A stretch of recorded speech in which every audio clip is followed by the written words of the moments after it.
What are you guys talking about? In Reno, some of our coaches will not turn on the heater in the winter. It'll be like 50 degrees. Like the mats are rock hard. Like they just refuse. Okay, hot is definitely better than cold. Yeah. You want gi or no gi? We're gonna go no gi. It's fine. I don't have my pants. Just have the jacket.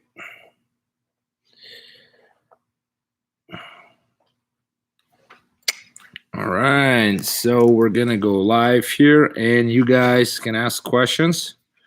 So if you want to start writing your questions down, we will be doing no gi today. You can ask gi questions too. I'll do my best to answer.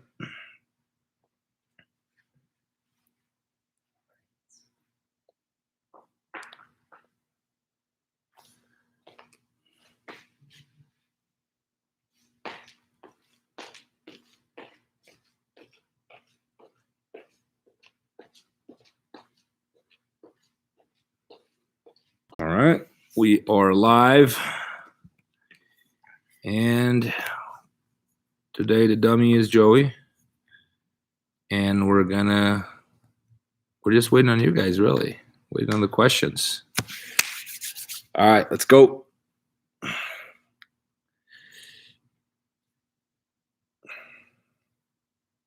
You guys got to ask questions, okay? Where are we getting stuck? It's a Q&A.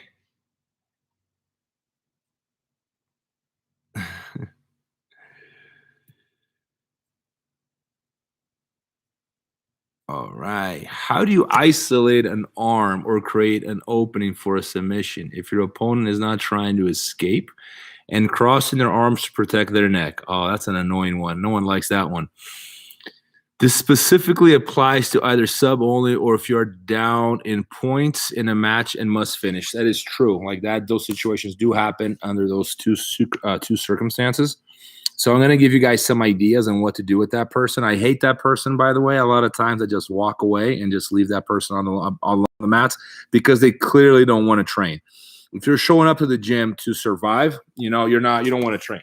All right, that's not your thing. You're just trying to.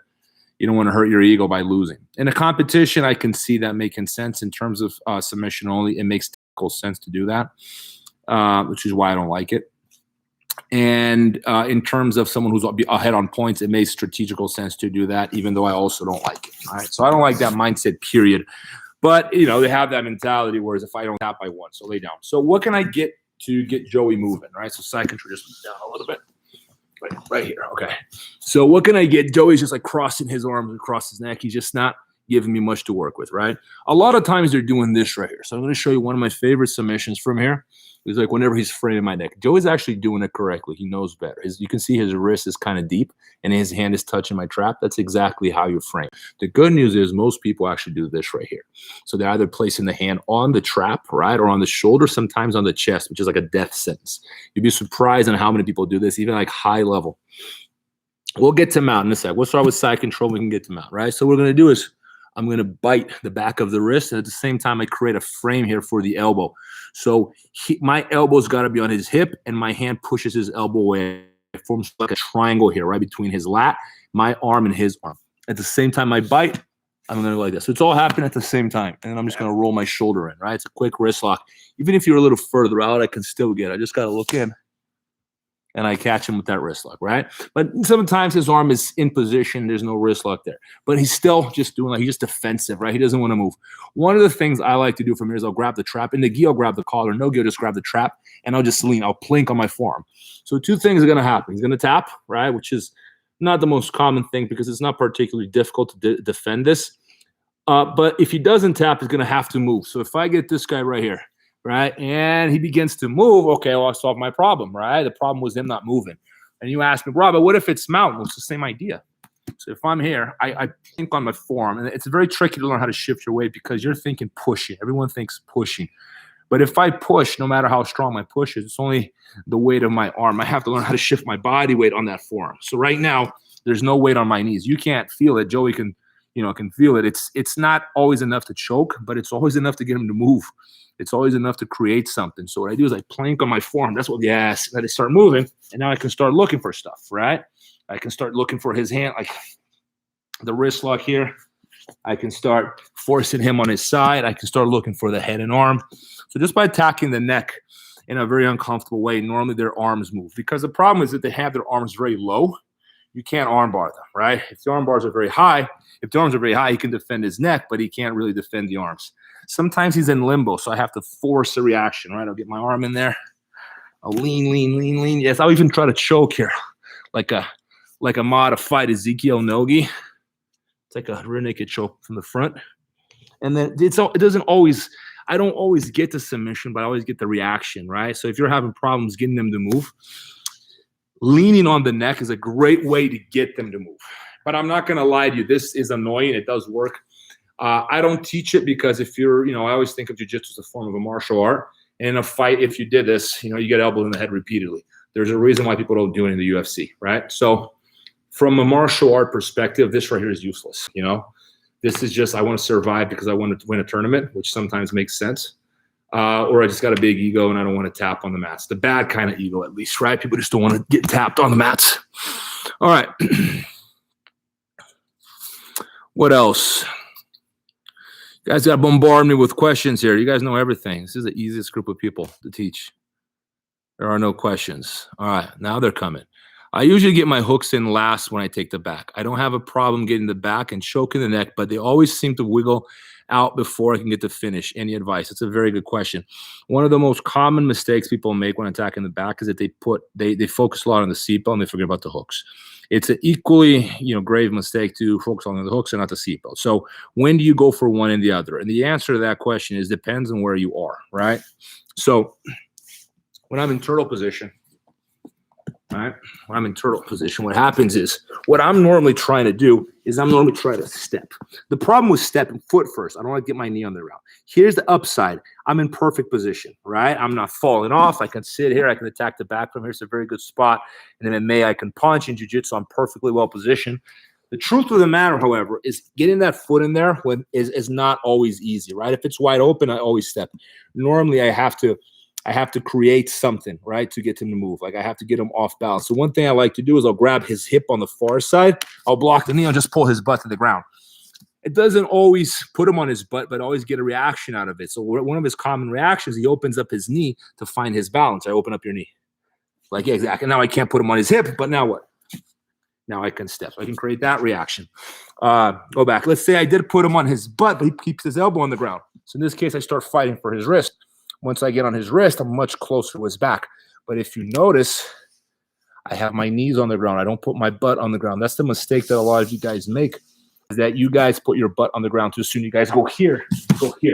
And this I'm a critic of. I don't like my butt on the ground unless I have at least one hook. Why is that?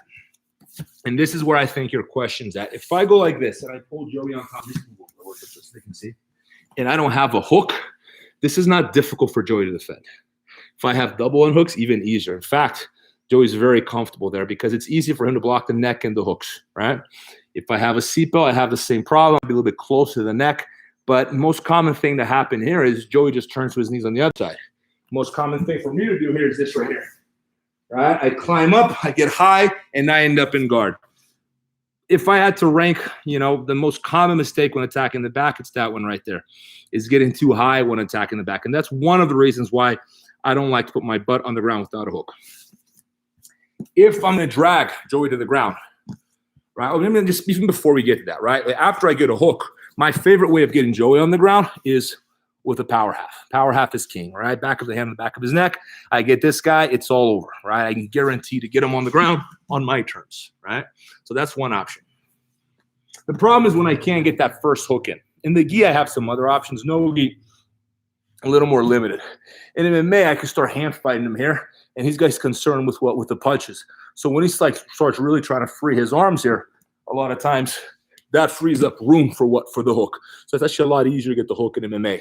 But in no-gi, when they're just defending here and just staying small, it can be a pain in the butt, right?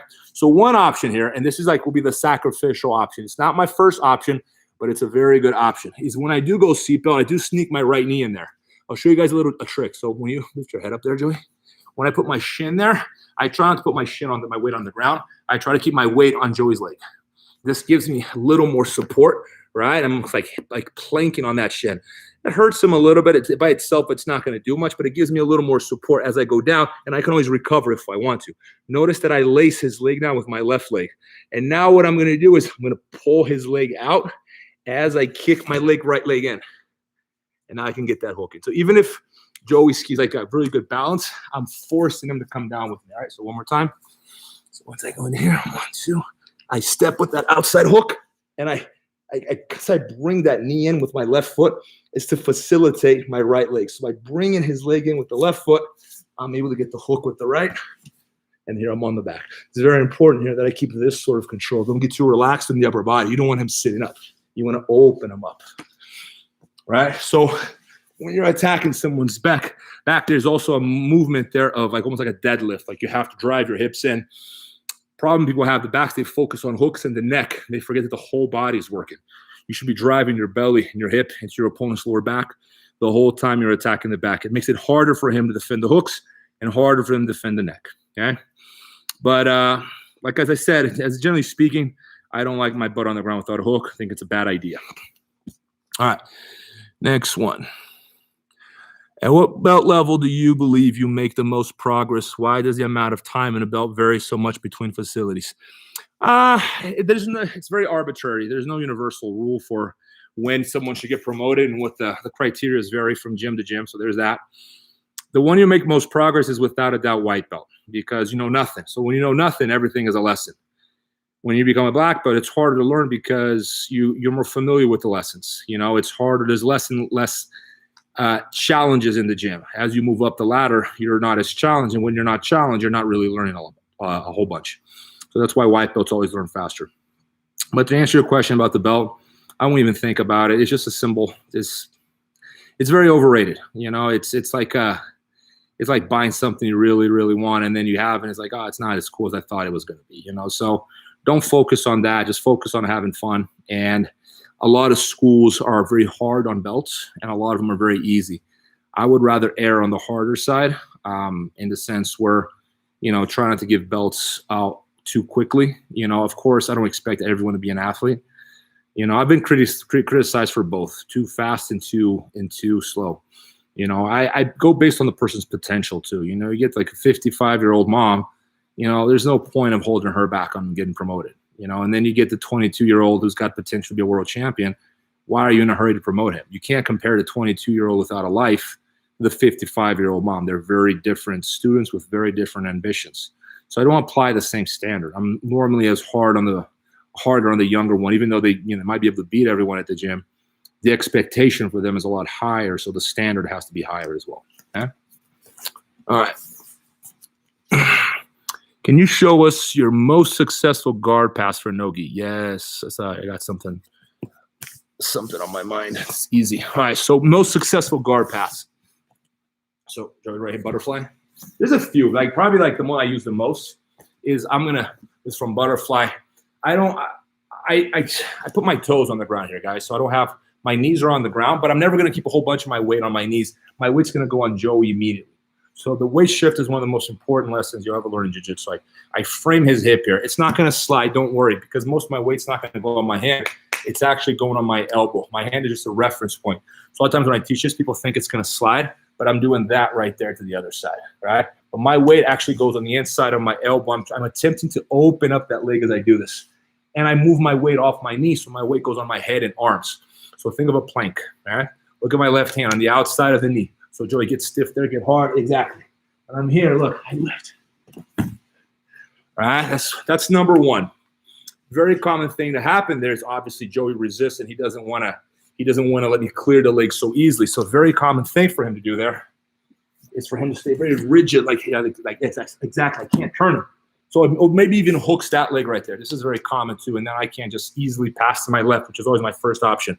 In this case, I switch direction, but I bring the knee with me. So the weight shift is going to go from here. Look at my left knee. I bring my left knee in on an angle. It's very important you don't open your knee too much. You're going to grab your foot, and you don't want to push his leg forward. So I have to step right here on an angle. So when I get in here, and I switch from the lower back,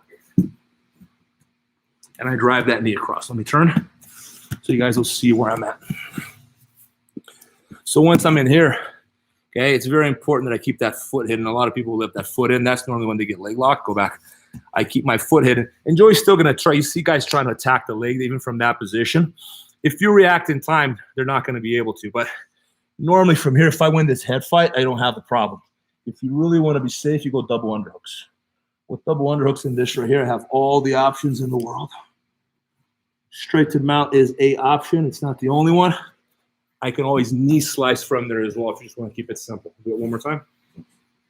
So assuming the first one didn't work, right? The first one is this right here. You see, notice that I didn't turn, he turned. That's very important, okay? So it's less about shuffling my feet. It's more about getting him to move. When I meet resistance, I step with the left and I get in there. Okay, so go back, further back. Tight, tight, tight. Drive my foot across. I like the double underhook here, so just turn. Let me do it. Yeah. So I always like the double underhook here, just in case he tries to get underneath me. 1, 2, connect my hands. I step up high so he doesn't put me in half guard. I win the head fight. And I go straight to mount here. Depending on what you want to do. You might want side control. You know, there are ways of getting the back there as well, depending on your opponent's reaction. The key word here is pressure and weight distribution. Learn how to distribute your weight. Learn how to shift your weight. Do worry about your leg, depend on your opponent, right? Some people are very skilled at getting underneath you there, so you got to be careful. Which rule set best prepares you for self-defense? Sub only or Abu Dhabi? Definitely Abu Dhabi. Even IBJJF is closer to real fight. I'll tell you why. In a real fight, you have to fight for position. It's that simple.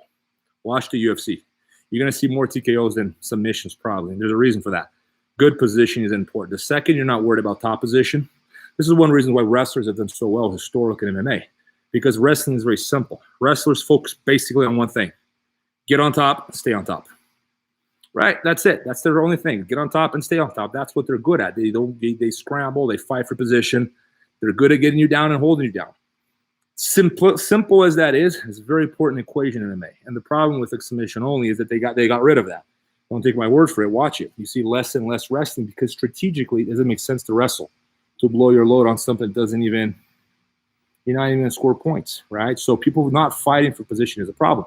If someone's doing a lot of work to pass your guard, it makes strategic sense to lay flat on your back and do this and let them pass and wait for them to make a mistake so you can recover, right? And just fight for the feet, fight for quick submissions, surprise submissions, or we go to overtime where you start in an arm bar, you start on the back. So there's a reason why people who only compete submission only, if you pay attention to how they train, it's exactly how they train. They never go to turtle, which is one reason why you never see back takes in submission only. You very rarely see them because why would you turtle up? Why would you try to stand back up? It makes no tactical sense to try to stand back up or recover guard by going to your knees or just not letting them pass by going to your knees.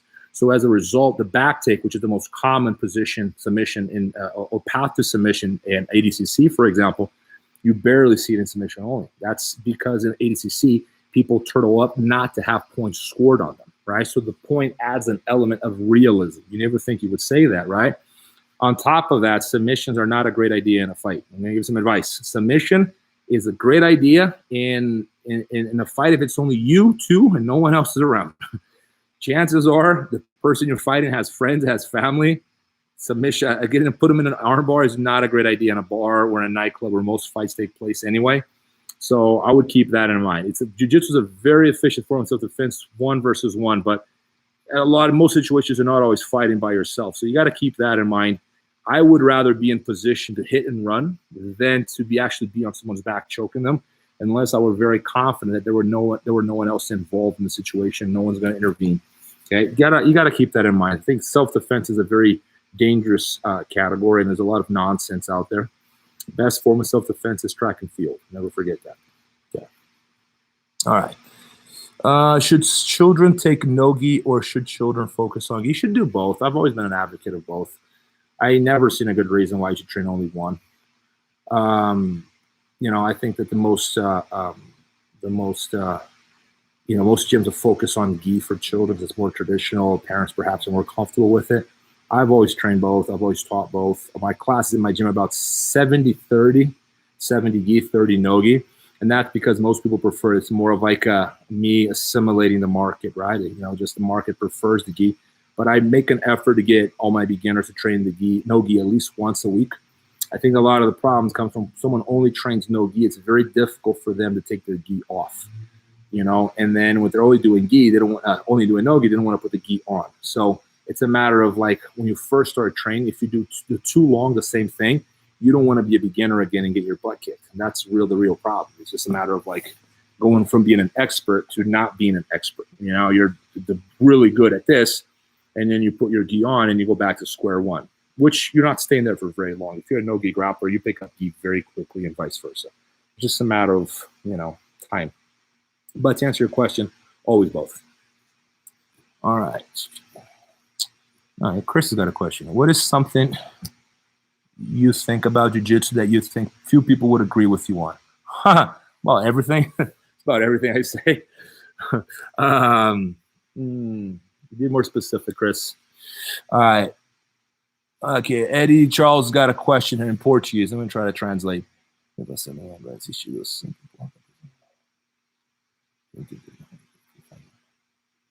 So Eddie Charles got a question. See if I understood it. When he's going for that pass, with that pass, like a very common thing, is for Joey to just like stiff arm my head. Now, anytime you're getting stiff arm and you can't pass, just move down. So anytime you're getting stiff arm here, like if you can't beat the stiff arm, there are a few things you can do, like go stiff arm. Anytime, right? One of them is just trying to get underneath it, right? So when he's pushing, like whether he's pushing, try to go past it. Sometimes just like, trying to get past it that way will do the job. But if he's got a very good stiff arm, a lot of times, best thing to do is try to circle around them. So instead of trying to beat the arm, if you can't beat him, they just move him myself. And see how he has to move. He's either going to expose his arm or he has to move. So anytime you encounter a barrier that you can't beat with pressure, all right, that's when you start moving your feet. And you got to redirect that pressure. So the pressure stays, but I'm redirecting. So as I redirect it, I'm either going to pass, right, or he's going to have to move, and I'm going to have to look for something else, a different situation, different position. But he's forced to move because he can't keep that stiff arm forever, right? Stiff arm, generally speaking, is very strong here. The second you go that way or out there, it's not so efficient anymore. So just by shuffling my feet around him, I create a lot of opportunities. It's not a particular technique, but it's more of a concept, right? If you get stuck somewhere and it's pushing really hard, you want to shuffle your feet and a transition to a lot of knee on belly, not as a form of control, but as a transition to a better position, okay? This is why, like, little guys, when they're passing heavyweights guard, they move around so much because they know they can't beat them with pressure. So they try to outposition them by being very active about their footwork and their pass, okay?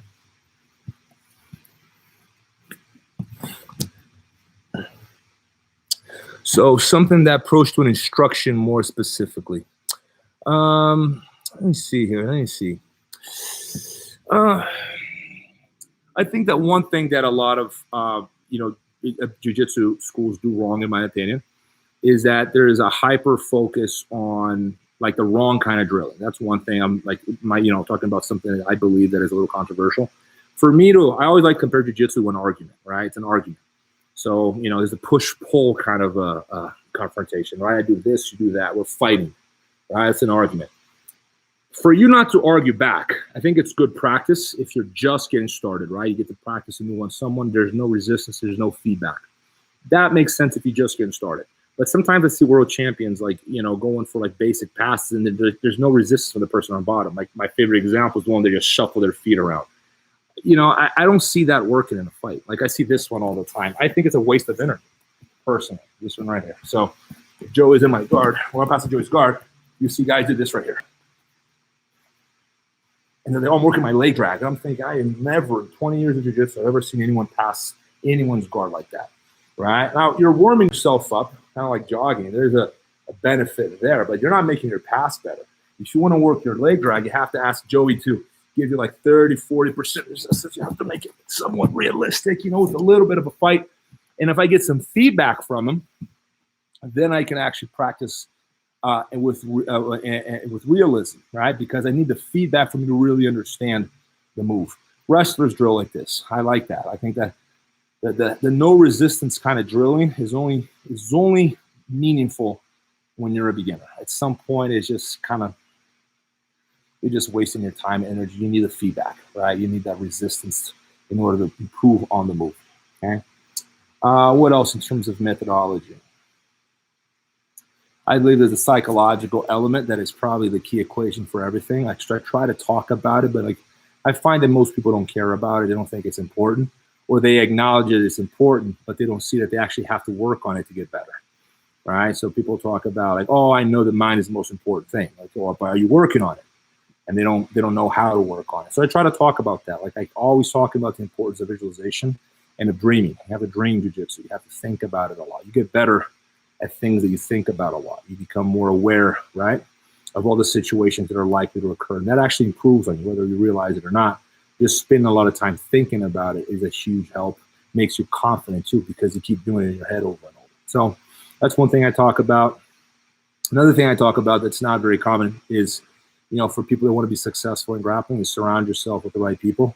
Your social circle is very important. Now, you would think that your social circle has no effect in how you perform on the mats and in competition, but it does. It's one of the most underrated aspects of combat is who are you around? Everything from your girlfriend, boyfriend, husband, your parents, your friends. You have to be around people that are living that life, like they live the jiu-jitsu life because they want the same things that you want. Now, here's the other thing. Just because they want the same things you want doesn't mean it's a good circle. It could be the wrong circle. So being surrounded by good people is very, very important. Like I strongly believe in that. I'm actually surprised that coaches and other, practitioners don't talk about it, either because they're not aware of it or because they're keeping a secret. I want people to know. But to me, that's a big piece of the equation is just being around the right people. My moments in my life where I made most progress, I was surrounded by really good people. Every time I surrounded myself with the wrong people, it was just a waste of my time. Like it was just dead, no progress. It's hard to explain, but maybe it's something that made more sense to me. But in my life, everything was always making progress faster when I was surrounded by the right people. Okay. I have trouble being aggressive while rolling and sparring. What's a good way to bring out that inner dragon so I can do better while sparring? It's a very good question, Kip. You just got to train it. Like I always say this, aggression is technique. And people think I'm crazy when I say this, but it is a technique because you improve on it. Everything is technique. Aggression is technique. Timing is technique. Strength is technique because you have to learn how to use it intelligently. So the same thing with speed and flexibility. These things are all things you improve on. There's skill to it. You ever seen that guy that weighs 300 pounds and is light? And then you ever roll with the guy that weighs like 120 pounds and he's super heavy? How do you explain that? You put him on the scale. When it's 300, the other one's 120. But the guy with 120 feels heavier. How do you explain that? Technique. There's no other way you can explain it. All right? Physically, you can't explain that. You explain it through technique, learning how to use your weight. Just because you're heavy doesn't mean you know how to use your weight. It's the same thing with being fast. Just because you're light, it doesn't mean you're going to move with speed. All right? We're going to move with precision. So that's, aggression is the same. I think that the myth is that you will be aggressive when you compete. And that is exactly that, a myth. You're going to be aggressive when you train aggressively. You have to get used to that. So aggression is a habit. It's something that you're always doing, right? It's difficult because not everyone in the gym has the maturity to train like that. A lot of people in the gym, they go, oh, you're going too hard. I don't want to roll with you anymore. And I've always made an effort to be very aggressive, but also to be very careful with my training partners. Like I can go hard and not hurt them. The problem is like a lot of people don't want that sort of pace. Like they want an easy pace. They want a very relaxed kind of pace where, it's more of a sort of fun kind of rolling. And I understand that. I totally get that. I don't judge people. I think that a lot of people come to roll for those reasons. And these days, that's sort of how I roll. I'm not rolling competitively like I used to. It's a different kind of feel to jiu-jitsu, and there's nothing wrong with it. But for those of you who want to compete, you want those wars. Like the war is a big part of, making progress. All right, guys, we're approaching the end here. We got time for one more question. Not sure what happened to the Instagram feed there, but